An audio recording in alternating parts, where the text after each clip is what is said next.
And it was Gala, man, the hero of the day, the hero AD carry that everybody's eyes are on. I'm so surprised that DAMWON are not changing up the bans or the picks to actually grab the Kaisa away from Gala, because this guy is just insane. He's a freak. Like, it doesn't matter if the pick is not the highest priority pick in the meta, because it's the highest priority pick for Gala. It's what he is absolutely running over games with.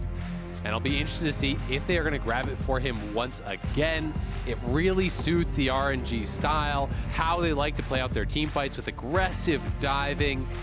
I want to see if DAMWON really can craft an answer. Yes, they did take down the one game. They get the Renekton, which has been very high priority. Ooh. So it is a different look. Renekton, Nidalee. So they've had enough of Khan being on the receiving end of that bullying here. They want to try to attack the top side of the map. Xiaohu has been going largely for the AP Gragas, which feels very risky if you're going into a Renekton plus Nidalee. So we may see him pivot towards a tank Gragas style, go grasp, beef it up, just try to withstand that pressure coming through, which I think would be the intelligent play here. Just make it risk averse, because honestly, if Nidalee doesn't snowball this game, Udyr is gonna outfarm, is gonna have way more value in the team fights. So like, this is kind of a bit of a Hail Mary here. It feels like for DAMWON, you already feel like you must snowball the game through top to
high reward comp here for DAMWON. They're changing it up, but it is match point, and I still just have such a concern about Gala on this Kaisa. The man has been unstoppable throughout the tournament, and we'll have to see if DAMWON can bring something special out here to put an end to his run. And he's got Udyr and Leona to be those initial engage, that dive that he can follow Gragas up as on. well. And important to note, like you already talked about how if Nidalee falls behind, she won't be as useful as Udyr. If Nidalee falls behind, the AP threat of DAMWON's squad is Renekton's ult. Yeah. That's it. So that means that this Udyr, this Leona, will be so incredibly tanky. It'll be so difficult for them to be damaged in a meaningful way compared to the amount of damage that the Kaisa will be able to do in return. It must be a successful early game here for DAMWON Kia. And that's why I'm so curious. Does Xiaohu actually pivot away from AP? Does he go towards the tank Gragas, where you feel like it's going to be so effective to stack armor against Aatrox, Renekton, Tristana. But even in previous games, I've seen him build AP even when there's double marksman comps, even when it's such an over-index towards physical damage, so we're not guaranteed to see it. He obviously has the skills to pull off that AP Gragas in any situation, and they may still value that more. It is phase rush here, so very interesting. It's not going to be common, you know, super towards that laning phase, but I do think this will be AP. Generally, you'll see people go grasp on Gragas in melee versus melee matchups if they want to build towards tank. Of course, this could still be tank with the phase rush, but I am expecting it's going to be AP. And once again, a reminder that you can join in on the action here. Send us your tweets with hashtag Verizon 5G All Chat for the chance to be featured on the broadcast. This is the last series of MSI. This may very well be the last game of MSI. If you have something to say, now is the time to say it, my friends, as the minions will be spawning here in about 30 seconds. RNG and DAMWON squaring off once again. Not seeing anybody invading or doing anything too cheeky here super early on. Of course, back in game number 1, it was a delayed invade from RNG that set the ball rolling nice and early, so you never want to count these guys out until you see every single person in their lane. Definitely not, but I think in this case, RNG want to play it safe. They have the line of scrimmage here. They don't want the game to be too crazy. You know, you're comfortable playing in a low-risk situation here. You're up a game. You have the scaling advantage. You have the damage diversity here in your comp. And they've got the reasons to be confident in their 5v5, so I'm going to be so excited to see how this does shake out. A lot of room parity on both sides. Triple phase rush top side for RNG, triple conqueror top side for DAMWON. RNG really valuing the move speed here to be able to escape from the likes of the Renekton as well as that Aatrox. Nice little bit of early trading here from Ming. Getting the aftershock means that Ghost can't really punish super effectively there with the auto attacks. Just too much armor, man. Leona too tanky here in the mid lane. Remember that although Ryze is very powerful, he has good wave control, he can shove things out as he scales up, he's got a ton of damage. No escape mechanisms means that if Renekton and Nidalee really want to focus him, Cryin's going to have a tough task of constantly avoiding that aggro. Exactly. It will be pretty difficult. We'll see if that is going to be the way it plays out.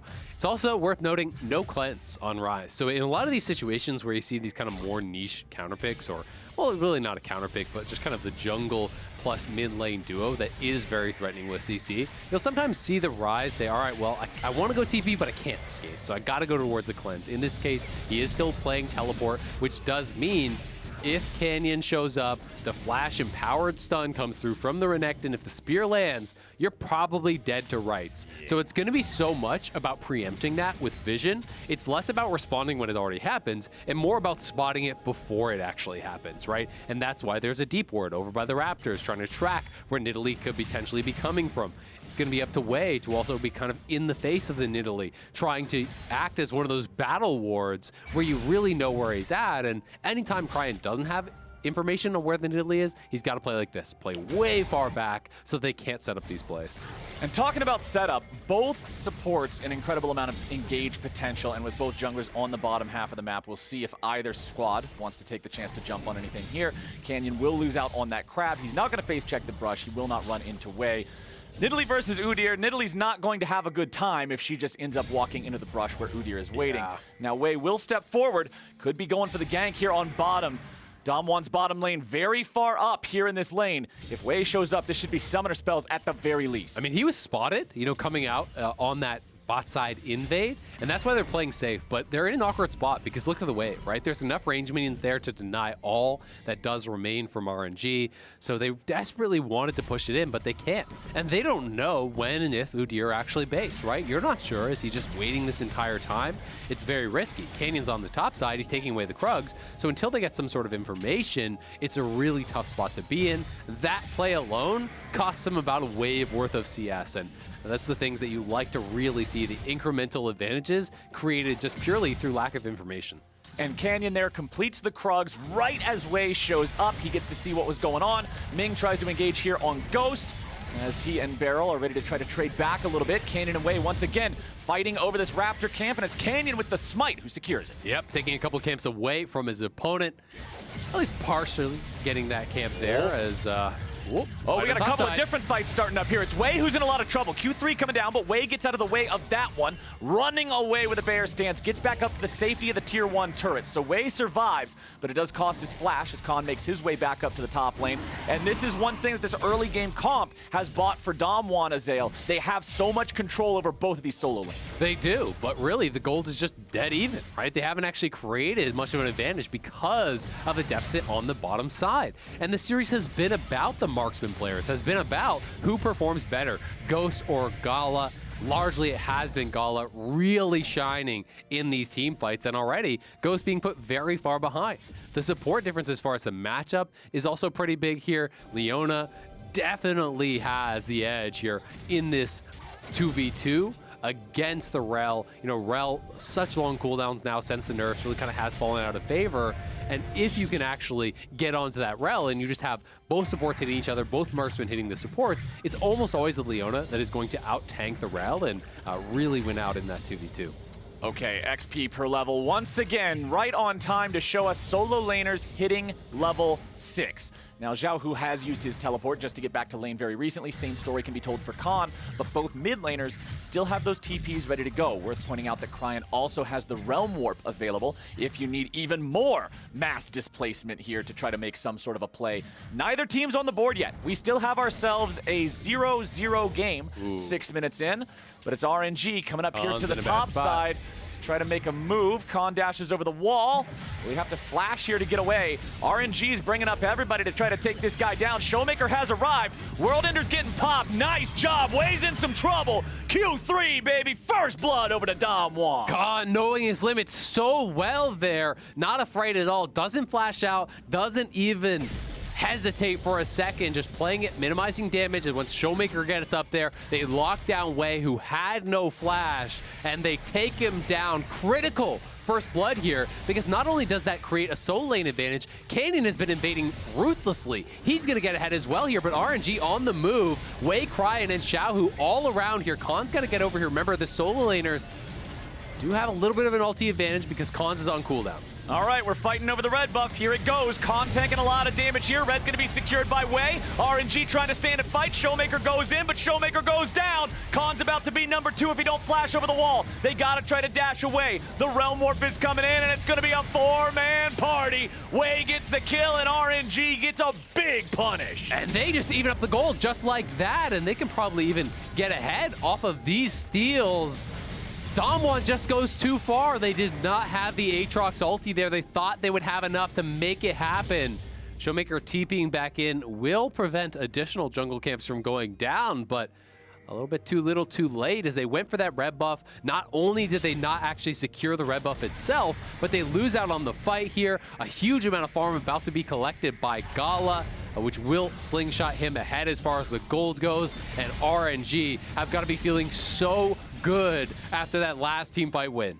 Yeah, you know why DAMWON wanted to go further for that, why they wanted to steal the red buff. They need to succeed early, but it just didn't work. Look at how close ShowMaker gets this. It's absolutely very, very close here. The knockup comes through from Khan. The smite is secured, though. So much damage put down by that Gragas ulti. This AP Gragas has a little bit of AP under his belt at that point, but hitting all 3 DAMWON members with the ulti, and it looked like even potentially the Beryl, Ming, the absolute madman, flashes in to get into the Realm Warp. Wait for me! He's ready to go. He didn't rotate all the way up to top lane to not be involved. He's getting that assist. Ready to fight. And Ming making sure that he's part of it here. RNG still behind a little bit here in gold, thanks to the farm advantages that DAMWON have earned for themselves in the jungle and solo lane positions. But there's always the X factor, man. There's always Gala, and that's what DAMWON must be so incredibly mindful of and respectful of as we continue to move forward in this game. 9 minutes in, and neither side has secured themselves a Drake yet. There is the Rift Herald in Canyon's inventory. He'll still have about 3 minutes to try to use that. Way shows up as Canyon is down there looking for that Scuttle Crab, but DAMWON are poised for a collapse. Beryl's going in, Gala's getting caught out. Ghost with the flash over the wall. Ghost with the kill with the explosive charge, and that is DAMWON Kia getting a kill on the most important player of RNG. Yeah, Ghost knew he had him, and cool guys don't look at explosions, walks away. Gala goes down, they grab the dragon. Critical fight here for DAMWON. They must maintain some pace in this game. You cannot afford to be giving away these early objectives. They've got to use their early game power here to try to get a hold of a spot in this game, a way to get ahead of RNG before RNG's scaling takes over. Wei is coming here, potential to answer this gank. Will they go for it? No flash on ShowMaker, so it's got to be the slice and dice. Okay, Cryin's in some trouble. The spear finds him. Flash away to avoid the rest of the damage. He'll take ShowMaker low on the back end of that fight there, but nice grab on the enemy summoner spell means Cryin is now very vulnerable for the next 5 minutes. Yeah, man, and you can see those Merc Shreds in action. Canyon actually had to be pretty quick with that spear to even be able to land it. Cryin almost was able to actually flash out of there, and Wei now has the knowledge of where they are. They're looking for a 4-man dive bot, but Canyon is here. They want to go. Ghost is about to die here immediately. Tries to make sure he trades one with him. The rocket jump again. It's a 1-for-2 as Cryin falls over. Wei's trying to get the hell out of town, and DAMWON are able to stop what RNG's putting together. That is huge. Canyon, right place, right time. Ghost coming up big. Con winning the 1v1 on the top side. ShowMaker doesn't move. He gets plates mid lane. Nearly a 2,000 gold lead after a couple skirmishes are going the way of DAMWON. Huge for them to be able to pull this one off, and Canyon was there when they needed him most. Hex Flash over the wall. Ming starts this one out. The cleanse immediately, but the ulti was layered up. Ghost with the reset on the rocket jump, jumps in again. Double jump. The slows actually mattered a lot there, keeping him in range of the turret so that last tower shot could finish him off. And on the other side of the fight, Canyon and Beryl combined for a kill. So DAMWON +1 on the play, get turret plates mid, don't lose turret plates bot, and get a kill onto Ghost. So Ghost, who was put very far behind after the early laning phase, remember, he was quite a bit down as far as the farm went. He's right back in it. He's got an additional kill. Yes, he's going to be down farm still, but the gold should have largely equalized here, or at least it's a lot closer to parity than it was. Before that wave crashed, he was ahead. When the gold flashed on the screen for a moment, Ghost had a very slight lead over Gala because of the fact that he's got the kill advantage over his opponent. But now back in the mid lane, Wei will come here, help just clear out this wave a little bit, allow Cryin to farm up all those minions. We don't have a dragon to fight over. We don't have a Rift Herald to fight over. Rift Herald in Canyon's inventory is about to expire. It's got to be used. It's got to be used somewhere. Just throw it bottom, grab the plates. So he wanted to use it mid. They were trying to get a punish on Cryin, who had no flash, because that was already a low tower. So if you get the kill, you drop the Herald, you cash in first tower, ShowMaker is off to the races. That's the play that they were hoping for. They couldn't find it, so he had to go here and just kind of take the backup option. They're not really looking for much of a play. ShowMaker is just here to say, we're going to get the plates, accept it, and really kind of just bodyguarding against any sort of a counterplay more than looking for one of his own. Okay, so I've got to pose this question to you because we're almost 13 minutes into the game here. 2,500 gold lead for the side of DAMWON. But we have made a point of specifically saying how important it is for this team to keep and use momentum. Is this enough momentum at this point in the game? Yes, absolutely. I think so. You know, you're moving towards the second dragon, not only with a champion advantage as far as current power, but with also a gold advantage. If you grab this second dragon here on spawn, you know, around 15 minutes, you continue to push the pace of the game, I think it's absolutely fine. Okay. You know, the Ryze isn't going to just like fully outscale the Renekton until much later in the game. You know, the damage profile doesn't really matter until a ton of armor is stacked. Neither of those things have happened, right? So DAMWON, I think, is still in the comfort zone. It's just always in the back of your head, there's that clock that's ticking. Yep. And when you're on the side of DAMWON, you know that every little tick-tock is a bad thing for you. Whereas RNG are going to be happy with every moment that passes without action. So as long as DAMWON keep that in mind, continue trying to play with some momentum here, I think they're going to be a good team. That is so annoying. Oh, that's the most obnoxious thing in the world. Wei just runs out, smites him real fast, says, I'd rather inconvenience you to keep this cooldown. I've got a second charge anyway. Mental advantage. But I do want to point out a pretty big, like more meaningful advantage here in the jungle. It is a 2-level lead for Canyon, who by all of 25 gold is the richest person in the game. Not anymore after the minions got picked up, but the Nidalee is significantly far ahead and has now completed the Night Harvester, so the spears are going to hurt even more. Yeah, he's looking to snowball this game, and Canyon is just such a monster. Has been known for his Nidalee in the past. You know, really, this guy's good at pretty much everything. Yeah. There's a reason that everyone looks at him as like the jungler. You know, when you talk to junglers in other regions, oh, who have you been watching? Well, Canyon. You know, pretty much that's the universal answer you're going to get is people want to watch this guy to improve their game.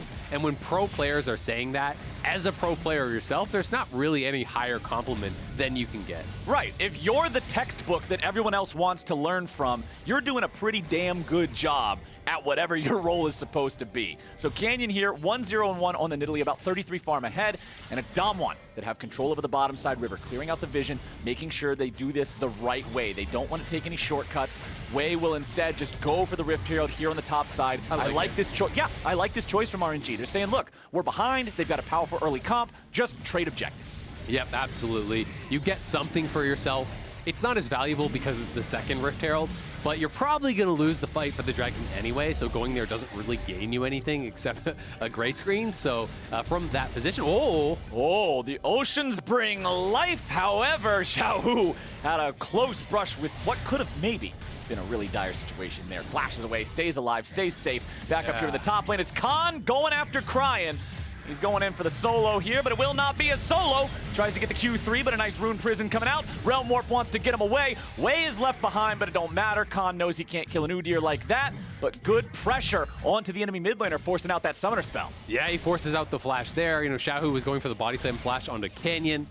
They trade flashes on that side, so DAMWON going positive across the map, and Ghost is unlocked to move around. They're sieging up here. They saw two members top. So RNG can't defend this. ShowMaker threatening a flank. If you step forward, the Croc is going to come in, but RNG are trying to preempt it with a TP behind here. Okay, we got the TP, but Beryl's already ready to go. Nice CC chain coming out. Xiaohu can do nothing about it, and that is a very valuable kill here for DAMWON. Yeah, RNG just didn't have a setup to really go for that play. That's a flashless Gragas. He just committed the flash trying to go for Canyon earlier. They TPing him in, and this is the first kind of hints of desperation from RNG in this game. They're feeling like it's getting away from them, and honestly, they're right. This gold lead is expanding. The push is continuing. Canyon on the side threatening the spears over the wall here, and this tower is getting very, very low. Ming is chunked out. I mean, you get much lower. Beryl could look for the dismounted flash flip, knock someone down, so DAMWON continuing to push here, likely will back off, pillage some of the jungle camps as Xiaohu is back out on the map. But damn, this is a great game for them and something that can really rebuild some confidence. Let's watch it one more time. ShowMaker's on the flank, so they're saying, all right, well, we'll preempt the play. But the problem is, Wei's not really here yet. Look at where Ming is with his HP. The TP is very deep. And maybe if you're like a 2-item tank Gragas, you could do that because they can't just kill you off before your team can get to you. But I mean, this is a Gragas with an Everfrost and some Lucidity boots. He doesn't even have a stopwatch. Like, you're paper at that point, so DAMWON make the easy play. They turn, they collapse, and they don't need ShowMaker for that. And Khan is so confident in this side lane. He already showed that he can take care of Cryin in the 1v1. He knows he can take care of Xiaohu in the 1v1. There's a reason he's got a 40 CS lead over his opponent. So Khan can just do whatever he pleases. In this split push situation, there is no way that without numbers, RNG can challenge him, and DAMWON can play around this. That 2-0 Drake lead is also going to become relevant here in about 2.5 minutes when DAMWON will challenge RNG to come answer them. And honestly, for RNG, that's a tough call. It really is, right? I think in this case, if I'm RNG, unless you think you have a really good angle or some sort of way to get a pick or force some cooldowns before the Dragon, I think you give this one up. You keep looking towards late game.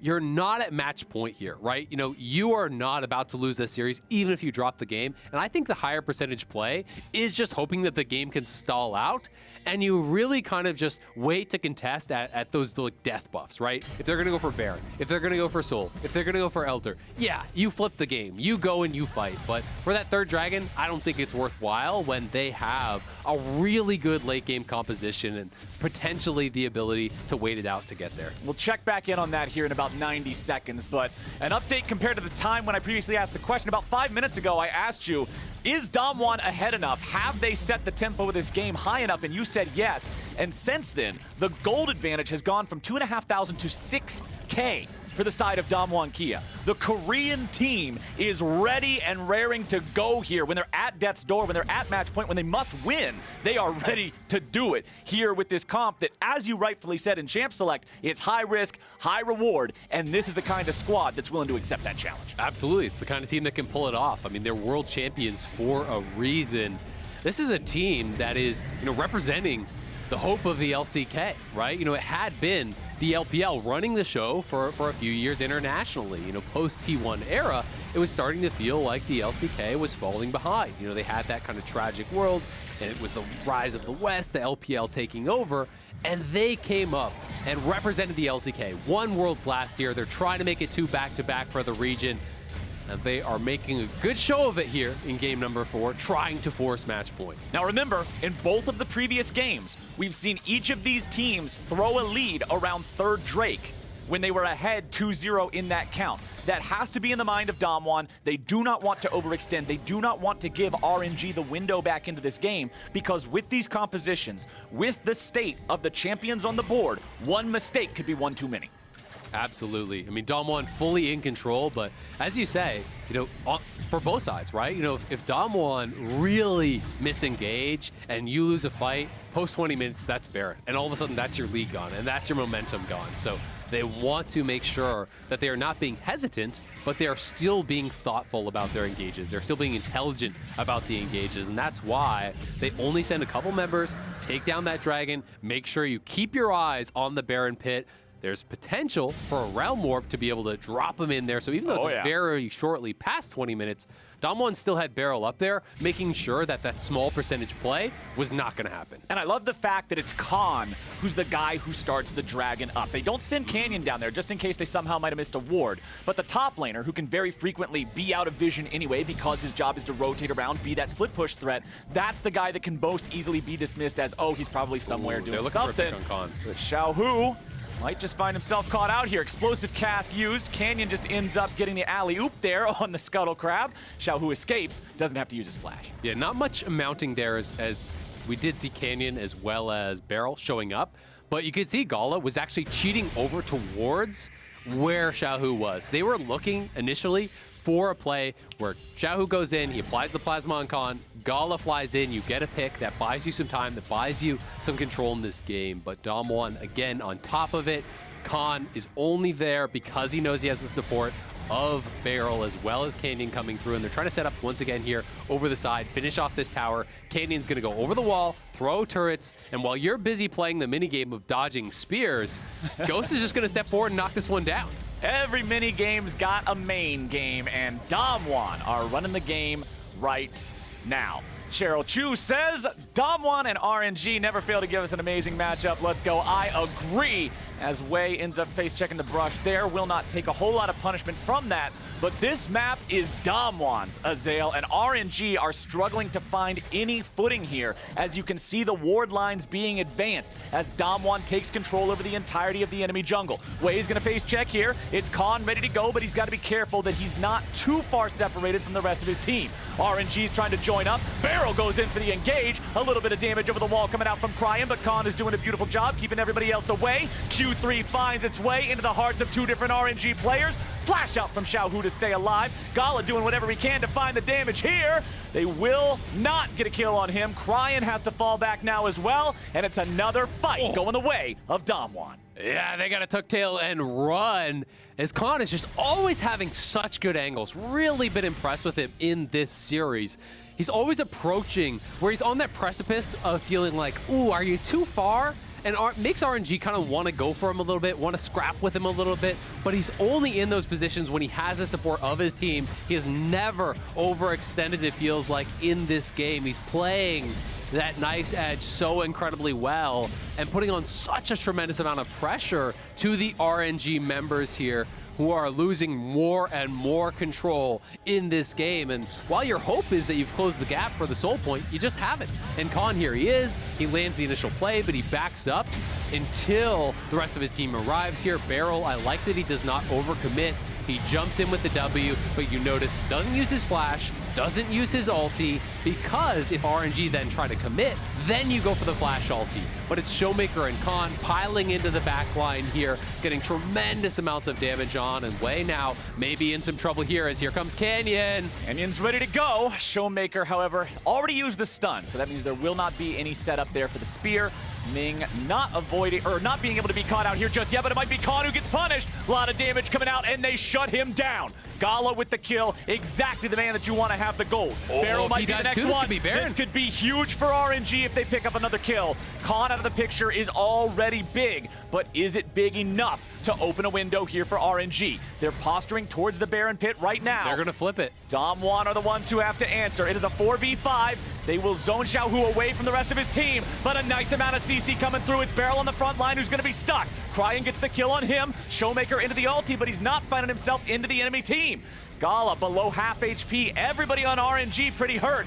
Canyon throwing out the spears. 3v5. DAMWON will chase RNG away. Yeah, Khan's up in 5, so they need to run because TP could be coming through and they want to continue chase. They actually look like they want this fight, but will they overextend? Oh, they're trying to go back in. Ming leads the charge. Canyon with a nice stasis, keeping himself alive, but it's going to be a 1-for-1 trade. Khan has joined the fight. Ghost is going in. Xiaohu's going down. Cryon's about to die. Quadra kill. 1, 2, 3, 4, 5. It's DAMWON Kia, and it's Ghost to save the day. Ghost coming up huge for DAMWON there. The explosive charge detonates in the middle of the entire RNG squad. And when he got that first kill, you could smell it. The Penta was there for Ghost. He reaches out and he grabs it and he takes this game. The battle of the marksman here in the MSI finals. Last game, it's Gala making everybody go holy moly. In this game, it's all about Ghost. Let's watch it again in the Axe Effect replay. All right, we see this one more time. Beryl goes in, but Wei is low. The spears land on Cryin, so he is low as well. Ming with the explosive charge a little bit too close to Gala. Procs that damage on him. And ShowMaker has the 2 items feeling really strong. So they're moving forward. They know Khan is about to respawn. We have the ability to turn this with the TP. Look at this explosive charge. Detonating on multiple people. The crits coming through. Ghost sees the Penta in his eyes. As soon as Gala falls, there's no one to contest him. And he comes up huge for DAMWON. They are in full control. 10K ahead. Baron buff. They could be on the victory march right here, right now. I love the expression on his face. He knows what a go moment that was for him and for DAMWON in this game number 4 here. With over a 10,000 gold lead, with an Ocean Soul in their possession, with Baron for another 2 minutes, it's up to DAMWON to end this game as swiftly as possible. They want to do it. They just got to make sure they're playing around these waves. Don't give them that 5v4 engage. Allow Khan time, and that's exactly what they have done. Now, as members from RNG come to respond to this, the next wave will be arriving. The timing isn't quite right for DAMWON, so the waves aren't crashing at the same time, but they're looking to pressure on multiple sides. They've got the top lane wave already at that tower. And we'll see if they can step forward here to get some damage down. Beryl taking a pretty large amount of poke there, though. He's still okay for now. They really got to respect the Leona and the Gragas engage potential. Khan is still off in the mid lane here, trying to get the most out of this Red Bull Baron power play, trying to make sure they continue this pressure, get these waves crashing at the same time, make RNG make that impossible choice of which one of these lanes do we protect, which one do we sacrifice. Canyon finds a spear onto Wei, and here's what you're talking about the lead. This is what we needed to see the Nidalee do if DAMWON was to stay alive in this series, be able to chunk people no matter if they're the tank or not, and it's working out. It is, but they haven't got these waves synced up, so far RNG has been holding up, but Canyon goes in! Oh, right over the wall they go. Khan is ready to follow up. Wei is at 20% HP. He cannot participate until he goes back to the fountain to heal, but that is too much time. Beryl leads the charge forward. The turret is taken down. Now back over in the mid lane, the minions have crashed, and they are ready to continue finding damage onto the turret. No inhibitor claimed yet. Second inhibitor turret will be defended back here in mid. DAMWON keeping the pressure alive as a 4-man push in the bottom lane. Gala, this is the guy to watch. If there's a hero for RNG in this game, it's gotta be him. Wei steps out of the base gate here, trying to stand and fight. You've got ShowMaker in the Dominus, ready to make some sort of a play here over the wall. Xiaohu about to die. Stasis buys him only a moment, but it's a moment too little, too late. Cryon's dead next. Khan grabs the kill there, and they will not stop. Wei and Ming both about to fall. Gala tries to get himself away. It's a double kill back over to the Aatrox. It's Canyon picking up another.